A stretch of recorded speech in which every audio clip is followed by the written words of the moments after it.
Bonjour à tous et bienvenue pour ce nouveau partage. Aujourd'hui, eh bien, journée extérieure au milieu des animaux pour vous parler d'une problématique qui touche l'humanité entière, l'amour. Qu'entend-on par l'amour? Que veut-on quand on parle d'amour? Que désire-t-on quand le terme amour se désigne, se matérialise, se profile à l'horizon? L'amour est-il ce que nous vivons quotidiennement au jour le jour? L'amour est-il la perception que nous en avons dans cette société? L'amour, est-ce réellement ce que nous connaissons de ce mot? L'amour, est-ce juste le chant de cet oiseau qui me ravit, qui ne peut que ravir l'âme? Est-ce juste l'envol d'une flopée de petits êtres qui ravissent le regard? L'amour, est-ce juste cette sensation de paix que l'on éprouve quand on se retrouve dans la nature, au contact de la terre? L'amour, est-ce cela? L'amour, est-ce le sacrifice? Celui qui nous engage à accepter plus que l'on ne devrait? L'amour, est-ce la conscience d'aller plus loin, d'aller au-delà de ses limites, d'aller là où le non-amour ne nous permettrait pas d'aller? L'amour, en fait, qu'est-ce que c'est? Je vais remonter aussi loin que je le peux pour définir l'amour. Donc, imaginons le scénario suivant. Je suis une entité énergétique pensante, je suis un être spirituel et je désire venir sur Terre y vivre une expérience, car ce ne sont que des expériences que nous venons vivre sur Terre. Je désire donc venir expérimenter une situation bien précise, douloureuse ou pas, agréable ou pas, je désire venir sur Terre pour la vivre. Alors je vais choisir ce que je recherche comme expérience. Je vais choisir donc des personnes, des entités incarnées, des âmes incarnées qui correspondent, c'est ce que l'on dit, à ce que je désire vivre. Car il est dit que quand nous venons sur Terre, effectivement, nous vivons ce que nous voulons vivre. Donc, quand nous venons sur Terre, nous choisissons nos parents et nous choisissons les conditions de vie qui nous intéressent. Je ne sais pas si c'est une loi intangible, peut-être pas. Il est des cas où des entités s'incarnent en remplacement d'autres âmes, prennent le contrôle du corps par un savant processus mystérieusement hermétique. Et là, nous rentrons dans les connaissances où il faut maîtriser bien les lois du tétragrammaton. Et j'invite encore toujours tout le monde à chercher ce qu'est réellement ce processus, à comprendre ce qu'il induit. Et donc nous voici ayant choisi nos parents tels qu'ils conviennent pour notre mission. Et là, je pense que si nous sommes donc à l'image de la création et que nous sommes amour, nous avons choisi ces parents-là malgré tous les défauts qu'ils peuvent avoir et toute la dureté de la vie qu'ils peuvent peut-être vivre, nous les avons choisis par amour et dans l'amour. Donc, l'amour commence déjà à ce moment-là. Cela veut dire que cet amour inconditionnel, il est déjà en jeu quand nous arrivons sur Terre. Nous en avons déjà fait l'expérience nous-mêmes en l'appliquant. Quand nous choisissons la famille dans laquelle nous venons, peut-être que nous allons y souffrir énormément. Et pourtant, par amour, parce que nous savons que ces gens vont nous permettre de nous construire, d'apprendre ce que nous ne savions pas, d'expérimenter ce que nous n'avions jamais expérimenté, par amour, tout en leur pardonnant déjà ce qu'ils allaient faire, nous sommes venus sur Terre dans cette famille-là. Donc à ce moment-là, comment définir cet amour? Un amour qui passe au-delà même de tout ce que la conscience, une fois mise en route ici sur Terre, se déclenche. Un amour qui dépasse la conscience du bien et du mal. Un amour qui, même si on sait qu'on va lui faire du mal, accepte cette situation parce que il ne peut faire qu'une chose, si la création est amour, aimer. Alors quand nous arrivons sur Terre, la seule chose qu'un enfant s'est donnée, je ne sais pas, hein, mais je pense que tout le monde l'a remarqué, la seule chose qu'un enfant puisse donner et sache donner, et c'est le mieux donner, c'est l'amour. Un enfant ne fait que donner de l'amour. Nous lui donnons des cris, des réprimandes, certains leur donnent des coups, mais eux, bizarrement, jamais. Ils sont à l'image réelle, pure et dure du Créateur, de la création. Ils sont amour. Donc ils ne donnent que de l'amour. Il n'y a pas d'autre possibilité pour eux d'agir, d'autre forme, d'autre façon de vivre que de donner de l'amour. Qui n'a jamais été émerveillé, hypnotisé par le sourire d'un enfant, d'un bébé, et n'a pas ressenti son cœur se remplir de joie, tout son être vibrer, quand cette toute petite main, quand ce regard si doux rentre en contact avec votre personne. C'est quelque chose d'indescriptible, n'est-ce pas? C'est ce qui nous fait, nous, parents, dépasser nos limites et appréhender une autre forme d'amour. Et oui, parce que quand nous grandissons, la seule chose que l'on nous a appris, transmis, c'est ce qui malheureusement a été transmis à nos propres parents. Donc, nous voilà partis avec, dans la vie, un bagage contenant une façon spécifique d'aimer. On dit à l'enfant que sa façon d'aimer sur Terre ne n'est pas adaptée. Toute la jovialité, tout le sens du partage, tout ce, toute cette envie de joie, de vie, au sens le plus ardent qui soit, et qui grandit avec les enfants, chez les enfants, qui se poursuit à l'adolescence, eh bien, la société a fait en sorte, si jetez un œil un peu plus minutieux, a fait en sorte que la façon d'aimer des gens change avec sa croissance.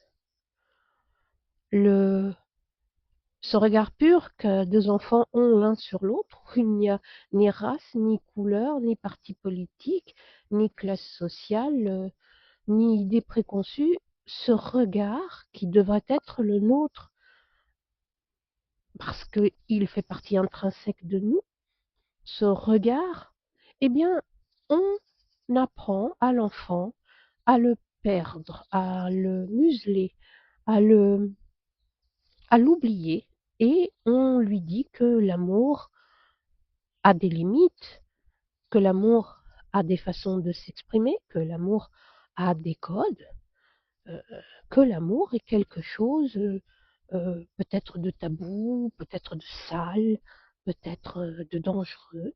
Bref, on met sur le terme le plus pur qui soit et qui existe dans l'univers une chape de plomb, une chape de négativité qui, eh bien, nous conduit, nous adultes, à cet immense désastre que sont parfois nos vies, une incommensurable incompréhension de ce qu'est l'amour, de ce qu'est donner de l'amour et de ce qu'est recevoir de l'amour.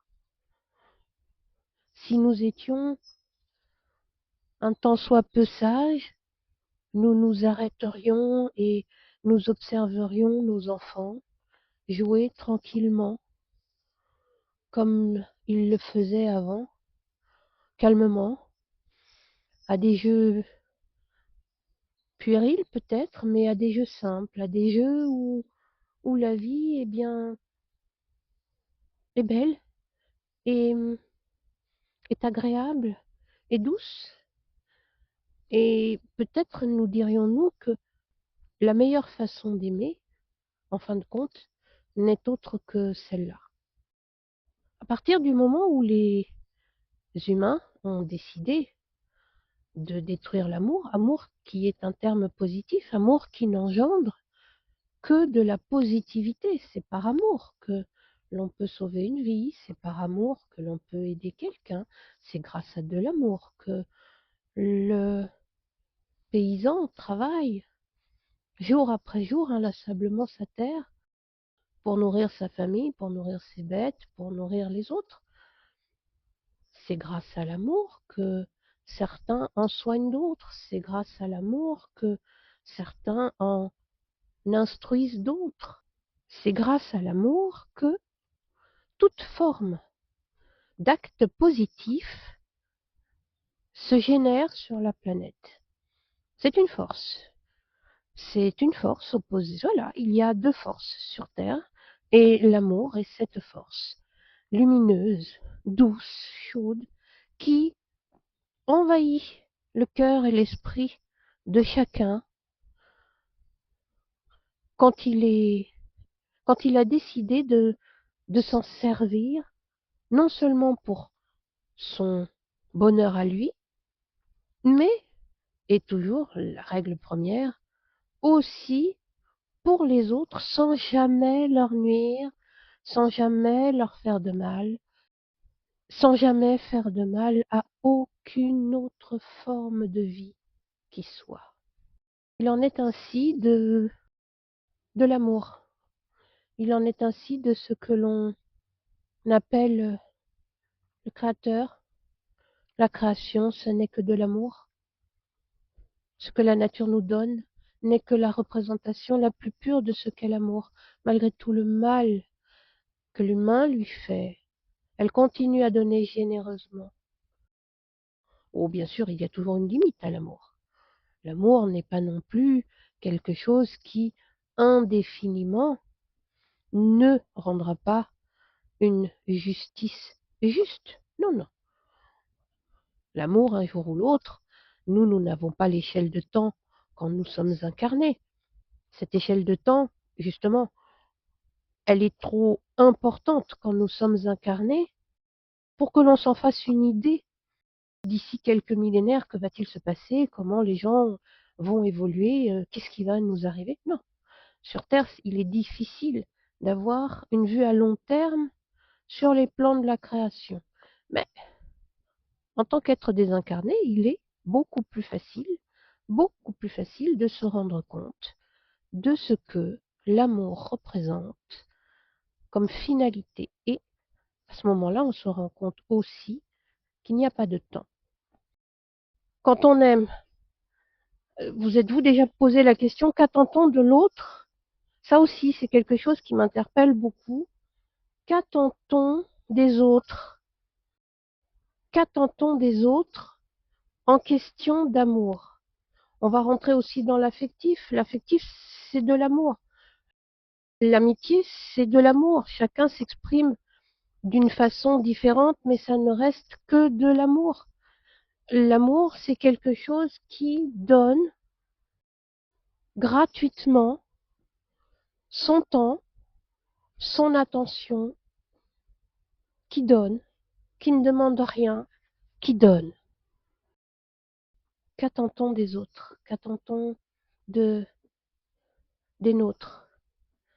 Qu'est-on prêt à donner et qu'est-on prêt à recevoir? L'amour n'exige rien et nous exigeons constamment, au nom de l'amour, que l'on nous donne, de l'attention, que l'on nous donne des paroles, que l'on nous donne des actes, que l'on nous donne des biens, que l'on nous donne. Mais nous-mêmes, savons-nous donner? Savons-nous faire réellement preuve d'amour envers tout ce qui vit? Comment réagit-on envers la nature dans son intégralité? Plantes, animaux, insectes, minéraux même. Comment agit-on? Agit-on avec amour en ce moment sur Terre envers la nature? Comment agit-on envers ceux qui nous entourent? Comment agit-on envers nos enfants? Agit-on réellement avec cette sagesse infinie que l'amour donne, permet de conscientiser, de comprendre, d'apprendre et de transmettre? Comment réagit-on? Comment agit-on envers nos enfants? Nous sommes-nous déjà posés pour réfléchir à cela? Leur donnons-nous réellement un amour inconditionnel, un amour qui leur permette de se structurer sans les étouffer, qui leur permette de grandir sans les amoindrir dans leur force, sans les rendre dépendants, vulnérables, mais justement en les poussant à une forme d'autonomie, mais avec sagesse, avec prudence. Comment réagit-on face à son conjoint? Comment réagit-on face à ses parents? Comment réagit-on face à ses amis? Comment? Qu'en est-il donc de ce que nous demandons des autres comme amour et qu'en est-il de ce que nous donnons? Nous exigeons beaucoup, nous exigeons énormément, mais nous donnons peu. Nous donnons peu de notre temps ou de notre investissement ou de notre argent. Si, nous le donnons là où des lois se sont mises en place pour qu'on le donne. Mais faisons-nous encore la charité sans que personne ne sache que vous avez fait la charité? La faisons-nous encore simplement? Aidons-nous des voisins euh, qui n'ont pas pu payer telle chose ou qui n'ont pas à manger? On s'est aperçu qu'ils n'avaient pas à manger. Oui, certes, il y a des associations, il y a ci, il y a cela, mais de nous-mêmes, donnons-nous. Remarquons-nous une personne âgée qui vit seule et qui apprécierait peut-être des moments de compagnie, des moments de, de discussion avec quelqu'un ou une aide pour aller faire les courses sans forcément devoir attendre sur un organisme bien spécifique mis en place par la société, nous-mêmes, nous, tout seuls. Avons-nous déjà pris le temps de, de nous poser la question, qui puis-je aider? À qui puis-je donner de mon temps, de ma personne, de mon talent? Bien sûr, aller dans une association et aider les autres, c'est très bien. Ce n'est pas cela que je suis en train de dire, mais peut-être parfois n'en a-t-on pas envie. Peut-être est-on quelqu'un de solitaire et on en a le droit, mais prend-on le temps? C'est un exemple que je vous donne, c'est juste ainsi. Donc, prend-on réellement le temps de s'asseoir et de se dire, tiens, qu'est-ce que j'aimerais faire pour quelqu'un que j'aimerais bien que l'on fasse pour moi? Si je suis dans telle situation, est-ce que se poser la question, tiens, dans cette situation difficile que je traverse, pourquoi est-ce que je la traverse? Est-ce que Qu'est-ce que j'aimerais que l'on fasse pour moi? Est-ce que j'aimerais forcément que ce soit simplement l'État qui fasse quelque chose pour moi ou est-ce que j'aimerais que les individus, individuellement, puissent m'aider à, à dépasser cette période, à aller au-delà, à trouver une solution, à me réconforter? Donc, de ce que nous vivons, peut-on en tirer les leçons et se dire, ah, comment est-ce que dans tout ce que je traverse, qu'est-ce que je peux en apprendre et comment puis-je à ce moment-là donner ce que moi je n'ai pas eu, ce que moi je n'ai pas reçu, ce que l'on ne m'a pas donné. Le questionnement invite, amène inévitablement à la recherche d'une solution et d'une réponse. Donc, pourquoi ne pas se poser et réfléchir, prendre le temps, ce temps qui file, prendre le temps, se poser et réfléchir à que pourrais-je donner et comment pourrais-je le donner, à qui pourrais-je le donner. Ça, c'est de l'amour pur. Vous n'en parlerez peut-être à personne, d'ailleurs c'est même conseillé. Personne n'a besoin de savoir le bien que vous le faites. Le seul qui sache, c'est la création. Et c'est justement en faisant cela que les bénédictions vous viennent. Et oui, c'est un secret bien gardé. Plus l'on donne et plus l'on reçoit. Les fondations qui parsèment le monde et les mécènes, bref, tous ceux qui, de leur fortune, se délestent d'une grande part pour aider les autres, savent bien que donner est l'acte le plus pur d'amour, quelle que soit la façon dont on donne, sans jamais blesser, sans jamais nuire, sans jamais outrepasser ses droits, sans jamais imposer, sans jamais tronquer ce que l'on donne dans une fausse vérité. Et oui, si vous donnez quelque chose de mauvais en voulant faire croire que c'est bon, non, non, ça ne marche pas. Ça ne marche pas. Et même si des choses vous viennent, sachez qu'elles vous seront retirées un jour ou l'autre. Mais voilà, ce don gratuit, euh, ce don personnel que l'on fait de nous-mêmes aux autres et à la vie, ça, c'est de l'amour pur. Alors avant de réclamer, d'exiger de l'amour de la part d'autrui, apprenons en premier lieu à donner. Essayons de comprendre ce qu'est donner. Que peut-on donner? Que veut-on donner? Quelles sont les limites que l'on s'impose? Quelles sont aussi les limites que l'on va imposer aux autres? Parce que on n'est pas là que pour donner, mais dès que l'on commence à donner, le retour revient, on reçoit. C'est inévitable. Il faut donner pour recevoir, c'est une loi. Et c'est une loi issue de la création. Et la création n'étant qu'amour, c'est une loi d'amour. C'est ainsi. Donc arriver à voir l'amour différemment, autrement que par un acte charnel, autrement que par le fait de mettre des enfants au monde, autrement que simplement le fait d'acheter sa boîte de pâté à notre ami de compagnie, qui sont tous des actes nécessaires à la vie, mais qui ne sont pas la représentation parfaite, pour moi, de ce qu'est l'amour. Donc, déjà nous poser et nous demander ce qu'est l'amour. Qu'est-ce que l'amour? Qu'est-ce que je veux recevoir comme amour aussi? Est-ce que je veux recevoir l'amour qui est véhiculé au travers des des idées de cette société ou est-ce que je veux recevoir un amour différent? Et bien sûr, il y a l'amour, la foi. La foi engendre.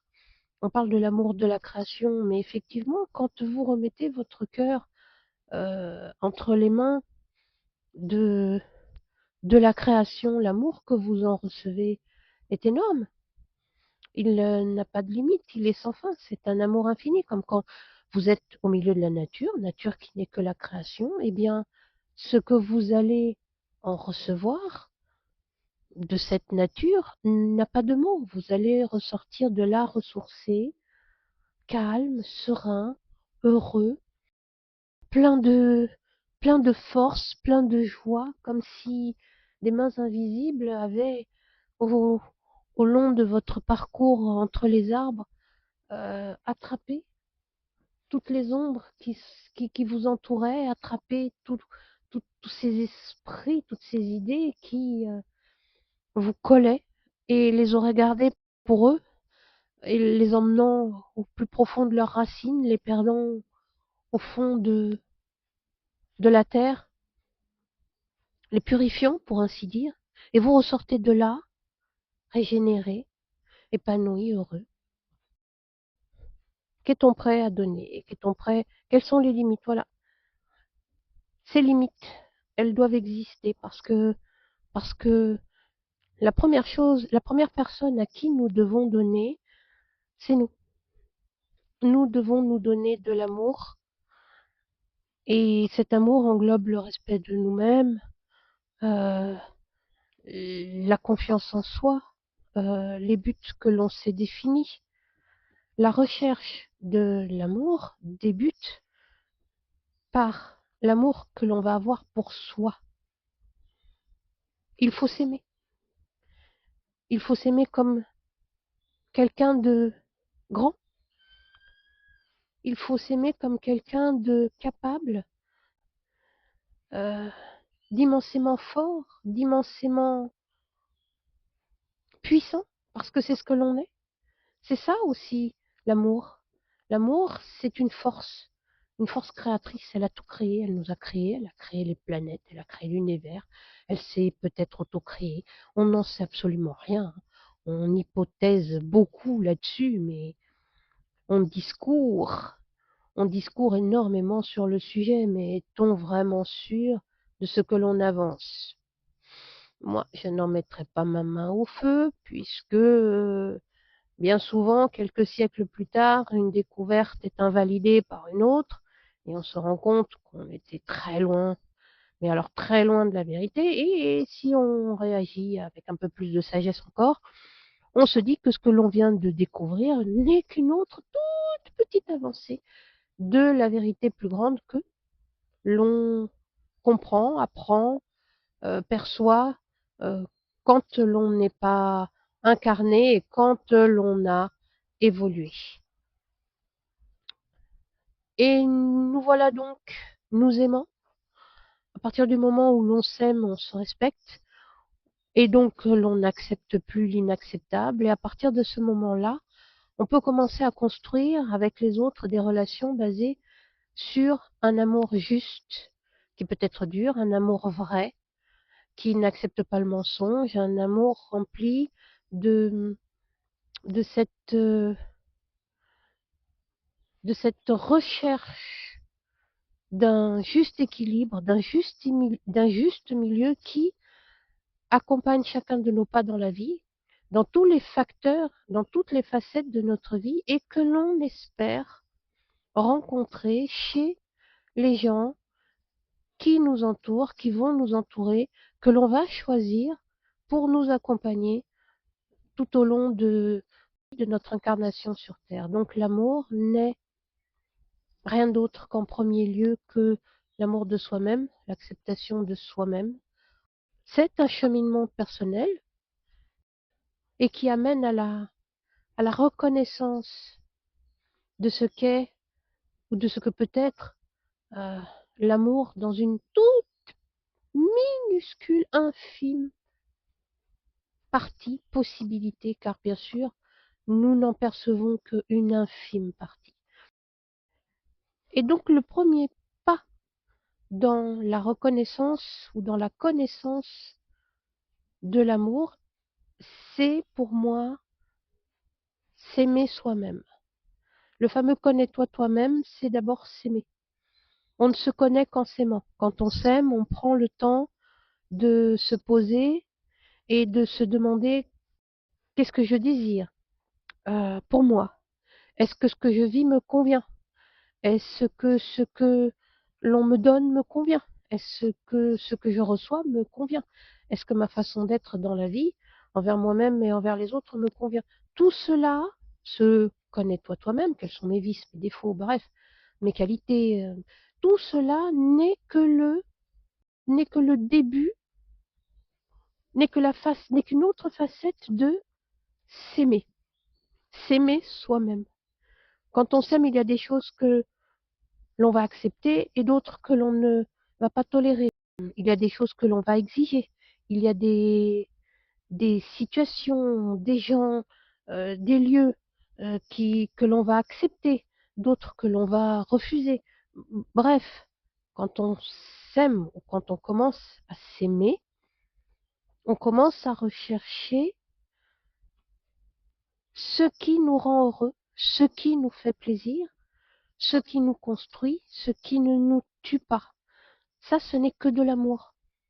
Si on commence à faire ce cheminement, ce travail-là pour soi-même, on peut, une fois qu'on est sur ce chemin, commencer aussi à le regarder comme étant une possibilité que tous les autres qui sont autour de nous bah, puissent le vouloir aussi, le désirer aussi pour eux, puissent le, le rechercher aussi pour eux. Alors si on est sur le chemin et qu'on a déjà commencé le travail, eh bien, autant l'appliquer à ces personnes, autant aussi partager ses découvertes, autant dans sa vie, que ce soit ses enfants, que ce soit son conjoint, que ce soit ses frères et sœurs, que ce soit ses parents. Il n'y a pas d'âge pour commencer une recherche. Il n'y a pas d'âge. Donc, commencer la recherche de l'amour. Qu'est-ce que l'amour? Eh bien, l'amour, ce sont toutes ces situations que l'on va vivre et qui vont nous pousser à, à rechercher cet amour plus grand qui nous, qui nous pousse à rechercher autre chose que le désir charnel, celui qui ne dure que ce qu'il dure et qui, une fois passé, euh, eh bien, ne laisse pas plus de traces que cela dans l'âme, sinon nous en serions satisfaits pour toute une vie en une seule fois, n'est-ce pas? Bon, il faut procréer, mais bon, la procréation n'étant que un besoin de pérennité de la race, a-t-on vraiment besoin, à l'époque surtout où l'on est, de procréer? Ne pourrait-on pas simplement déjà s'occuper de tous ceux sur Terre et surtout des enfants qui, par millions, se retrouvent euh, abandonnés, sans soutien aucun? Donc peut-être déjà s'occuper de ces âmes-là, parce que nous sommes un, ça aussi. Qu'est-ce que l'amour? L'amour, c'est l'unité, c'est l'union, donc c'est le un. Regarder les autres comme, encore une fois, étant soi-même. Si je regarde une autre personne comme étant moi-même, je ne peux pas lui faire de mal. Donc il y a quelque chose qui manque à l'humanité. L'amour, tel qu'on l'a vendu à l'humanité, n'est pas viable, n'est pas constructif, n'est pas positif. L'amour tel qu'on l'a construit, tel que des gens l'ont voulu pour l'humanité présente, ne peut pas amener une quelconque construction mentale, psychique, spirituelle correcte pour quelqu'un. C'est impossible. Nous devons donc rechercher tous les facteurs possibles qui nous empêchent d'avancer et qui nous empêchent de, euh, de nous créer, de nous constituer en tant qu'être rempli d'amour. Et nous devons rechercher également toutes les solutions, toutes les possibilités, tout ce qui réellement nous amène vers la connaissance d'un amour universel, d'un amour humain, oserais-je dire, parce que l'humanité a perdu ce cœur. Donc je pense en commençant déjà, chacun d'entre nous, par cette démarche de recherche,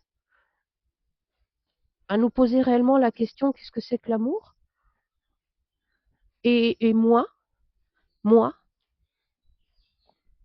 que, quel est l'amour? Quel amour est-ce que j'attends des autres? Quelle forme d'amour je donne aux autres? Donc à partir de là, on peut déjà aussi commencer à étendre son regard d'amour aux autres formes de vie. Je pense que c'est une, c'est une bonne approche pour apprendre à respecter, donc à aimer, toutes les formes de vie sur Terre. Si encore une fois, nous prenions tous le temps de nous poser à nouveau et d'observer la nature, eh bien, on verrait que la nature est remplie d'amour et chaque acte, et je ne vous parle pas d'un amour physique, ils se reproduisent instinctivement pour que la race, l'espèce, continue d'exister. Ça n'est pas que pour eux, c'est pour toute la planète, parce que si on va, si on y pense bien, chaque organisme vivant sur Terre est intrinsèquement lié à un autre organisme.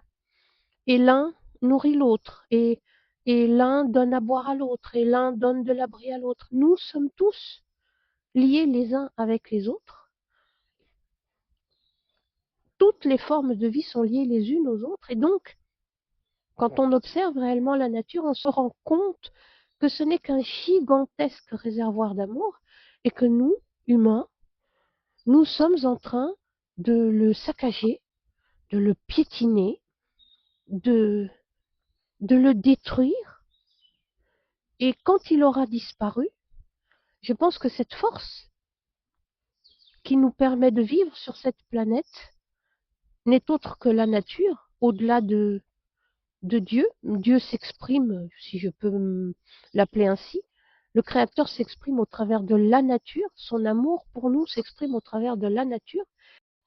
Et si nous détruisons ce chemin, cette possibilité de découvrir le Créateur à travers la nature, et si nous détruisons cette possibilité de, et si nous détruisons cette possibilité que le Créateur nous donne de communiquer avec lui, au-delà du fait que nous communiquons avec lui quand nous pensons, quand nous parlons intérieurement, eh bien, il nous donne aussi la possibilité de communiquer avec lui au travers de tout ce qu'il a mis sur terre, car ce n'est que lui. Alors nous gaiement, nous détruisons, nous détruisons, nous détruisons, de toutes les façons possibles et imaginables, et bien souvent de façon barbare, immonde, inconcevable, pour qui est rempli d'amour, quand ce lien sera rompu, parce qu'il n'y aura plus de possibilité de communiquer avec d'autres formes d'énergie sur Terre, d'autres formes de pensée. Je parle de celle de la nature, parce qu'il y a un esprit. Quand, quand résultera-t-il? Comment nous sentirons-nous? Vous êtes-vous déjà penché sur cette question? Quand il n'y aura plus d'eau, plus de plantes, plus d'animaux, si cela arrive un jour, que faisons-nous? Si nous sommes toujours aussi nombreux, ou même plus, que faisons-nous? Nous éradiquons les trois quarts, si ce n'est plus, des humains pour que un petit nombre survive dans des conditions bien spécifiques, alors que la Terre entière est un vivier qui donne, si on la respecte, indéfiniment à toute forme de vie, de quoi se nourrir, de quoi se soigner, de quoi se loger, de quoi s'habiller. Voilà. La Terre est un vecteur d'amour. La Terre est une image géante, une représentation vivante et géante de ce qu'est l'amour pur et dur, gratuit et sans contrepartie. Il suffit juste de l'observer. Il suffit d'observer les enfants. Mais ceci a été savamment effacé, savamment mis de côté, intelligemment dirigé vers une autre forme, une autre conception de l'amour. La pornographie n'est pas de l'amour. Je suis désolée. Ça n'est pas de l'amour. Être devenu impudique, provocateur, recherchant les,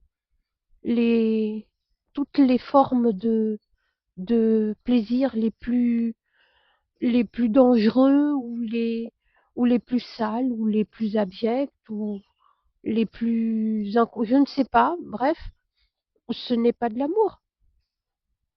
C'est un égarement, mais ce n'est pas de l'amour, ce n'est pas de l'amour. Et l'on s'entend bien, je ne parle pas de choix, de façon d'aimer, de choix personnels en tant qu'adulte, quand on a décidé par soi-même, sans aucune influence extérieure à soi-même, quand on a décidé en tant qu'adulte quelles étaient notre inclination, nos inclinaisons sexuelles ou amoureuses, cela n'a rien à voir. Rien à voir. Des choix de vie amoureuse ou de vie sexuelle entre adultes consentants et en tant qu'adultes responsables, c'est une chose. Personne n'a à y mettre son nez tant que personne ne nuit à personne, tant que personne ne nuit à autrui, et tant que l'on ne touche pas aux enfants ou aux personnes fragiles, bien sûr, et tant que l'on n'impose pas et que l'on n'abuse pas. Oui, non, je vous parle d'aimer. Le cœur, ce sentiment invisible, celui qui nous permet aussi de développer la compassion, de développer la tolérance, de développer la compréhension, de développer l'attention, de développer l'écoute, de développer l'empathie, de développer la raison juste, parce qu'on ne peut pas l'écarter, on peut raisonner, mais on peut raisonner de façon juste, de façon posée, avec des objectifs où le but premier sera la paix et la sérénité pour tous, le bonheur et la tranquillité de vie pour chacun, la prospérité et l'abondance pour tout le monde. Bref, cet amour-là, c'est celui-là dont je parle, ce sentiment qui est partout et que pourtant plus personne ne voit, plus personne n'arrive à ressentir et qui est tronqué par ceux qui l'image qui est véhiculée au travers des films, au travers du mode de vie de, des célébrités, au travers du mode de vie que l'on a imposé comme remplacement de la vie gnangnan, morale et teintée de religion. Je ne dis pas que c'était mieux, je ne dis pas ça. Je dis que l'évolution, le chemin qu'a pris l'amour, il aurait pu prendre n'importe quel chemin. Mais ce chemin-là, sincèrement, si on s'y arrête, il est destructeur pour nous tous, pour chacun d'entre nous. Qui réellement sur Terre de nos jours, il doit y en avoir, et je souhaite qu'il y en ait, peut se dire pleinement heureux à tous les niveaux de sa personne, dans toutes les strates et couches de sa personne. Peu de monde, je pense, peu de monde, alors que ça devrait être la majorité, si ce n'est la totalité. Donc, dire que l'amour que l'on vit de nos jours, c'est l'amour que tout le monde doit rechercher, c'est faux. C'est faux, c'est archi faux. C'est, c'est un sentiment, c'est une, c'est, c'est une aberration. C'est une aberration parce que si l'on commence à regarder sincèrement et réellement ce que, au nom de l'amour sur cette planète, on fait, eh bien, je peux vous assurer que si vous vous y mettez le matin, en fin de journée, vous n'aurez pas fini et la quasi-totalité de ce qui est fait sous la mention c'est pour le bien d'autrui, donc c'est par amour pour autrui. Ce sera une suite de catastrophes. Vous en ressortirez ébranlé. Vous en ressortirez peut-être choqué, peut-être meurtri, mais pas indemne, parce qu'il y aura une prise de conscience de ce qu'au nom de l'amour, l'humanité s'est permis envers toutes les formes de vie existantes sur Terre. Donc, l'amour, vaste sujet, mais l'amour ne doit pas être tabou. L'amour ne doit pas être défini dans un livre. L'amour ne doit pas être une éducation forcée, donnée au travers de l'école, au travers de la religion, au travers d'une mode. Non. L'amour doit être quelque chose qui soit parlé, soit vu par le regard. Vous savez, j'aime beaucoup la série de films Avatar. Et quand ils disent je te vois, cette façon-là de voir, c'est le regard de l'âme à l'âme. Donc ce ne peut être que de l'amour. Il n'y a pas de tricherie possible, ni de faux semblants. Il n'y a pas d'arnaque. C'est de l'âme à l'âme. On voit réellement. Je te vois. Quand le cœur parle, ça n'est que de l'amour. On devrait réapprendre, en tant qu'humanité, à se regarder à nouveau de cette façon. Tous, pas que le peuple, pas que les croyants, pas que certaines franges de la population. Nous devrions changer notre regard sur euh, comment redéfinir l'amour. Et ça ne doit pas être un sujet dont les spécialistes doivent s'emparer. Nous avons tout spécialisé sur Terre. Et il n'y a que les spécialistes dans leur domaine qui peuvent parler de tout ce qui concerne l'humain. L'amour n'appartient à personne, il appartient à tout le monde. L'amour est généré par le Créateur envers lui-même et nous ne sommes que de petites parties de cette création. Donc il n'y en a pas un plus compétent pour venir parler d'amour à un autre. Non. Nous devons, pour nous-mêmes, ainsi que pour les générations futures, redonner sa place à l'amour. Nous devons mettre l'amour au premier plan de ce qu'un humain doit être envers un autre humain. Et on me lâche les baskets avec l'amour physique. Même s'il est important dans la vie d'un humain, il doit venir en son temps, à son rythme, dans la vie d'un individu. C'est quelque chose que l'on doit laisser se produire naturellement entre des personnes adultes et consentantes. Si nous voulons sauver un tant soit peu cette planète, si nous voulons nous sauver et sauver ce que nous aimons, nous devons redéfinir ce qu'est l'amour et nous devons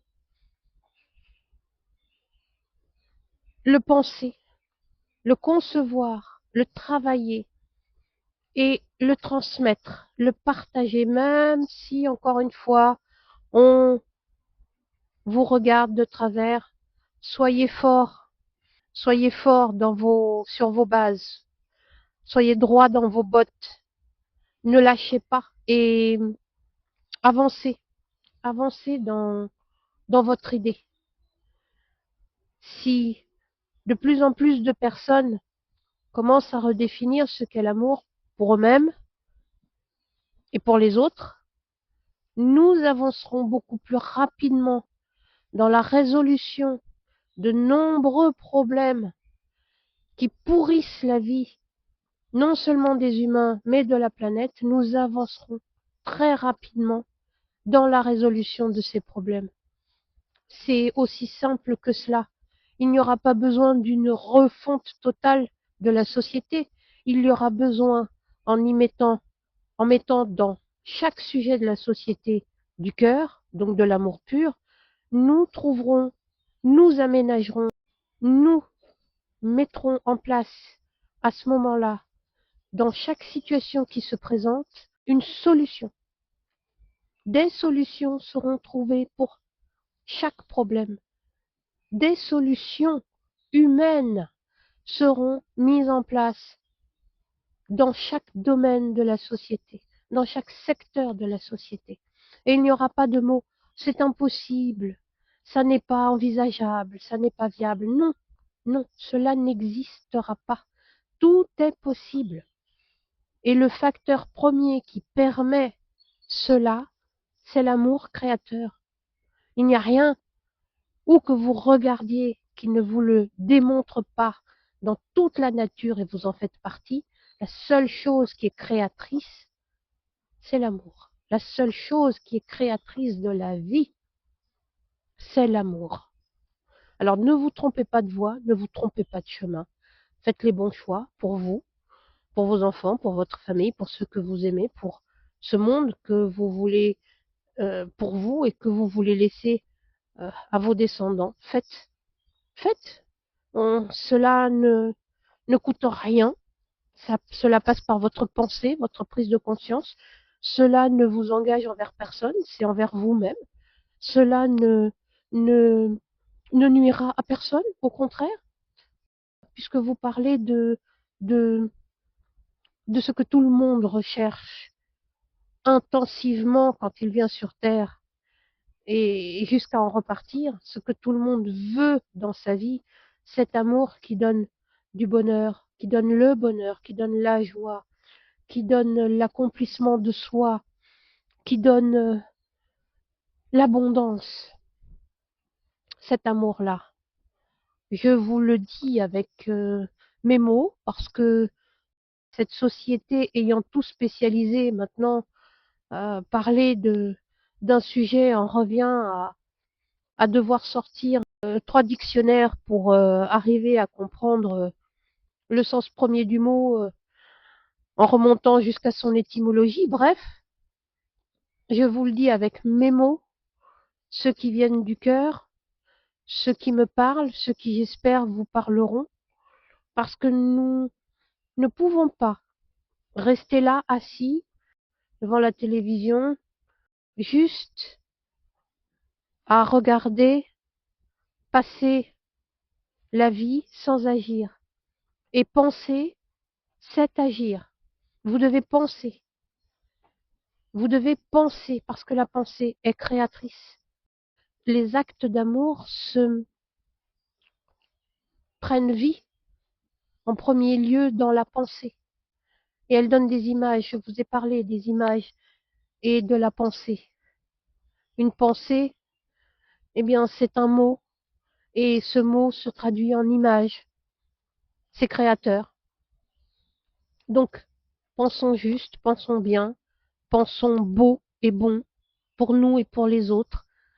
Ainsi, les images qui en découleront en seront analogues et ce qui se matérialisera sur Terre, parce que cela fait partie des lois universelles, on pense, et ce que l'on pense crée notre vie et se matérialise autour de nous, dans la matière, dans tout ce que nous vivons.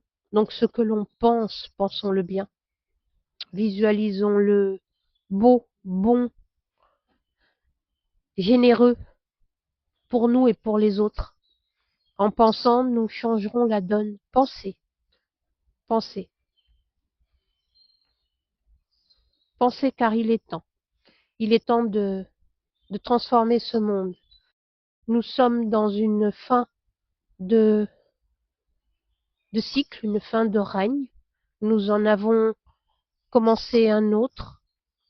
De ce déclin, construisons un, un monde nouveau. Construisons un monde différent. Tirons-en la leçon et changeons radicalement notre façon de penser l'amour, afin que notre vie ici sur Terre redevienne celle que l'on s'attendait peut-être à trouver ou que l'on espère trouver quand on vient sur cette magnifique planète, un paradis. Et comme je le dis souvent et que je répéterai inlassablement, vous savez, il n'y a deux fois qu'en soit, ici et maintenant. Qu'il en soit donc ainsi éternellement. À bientôt. Et n'oubliez pas, si vous avez apprécié cette vidéo, de la partager et de vous abonner. Ainsi, nous ferons grandir une communauté qui pense autrement. Merci.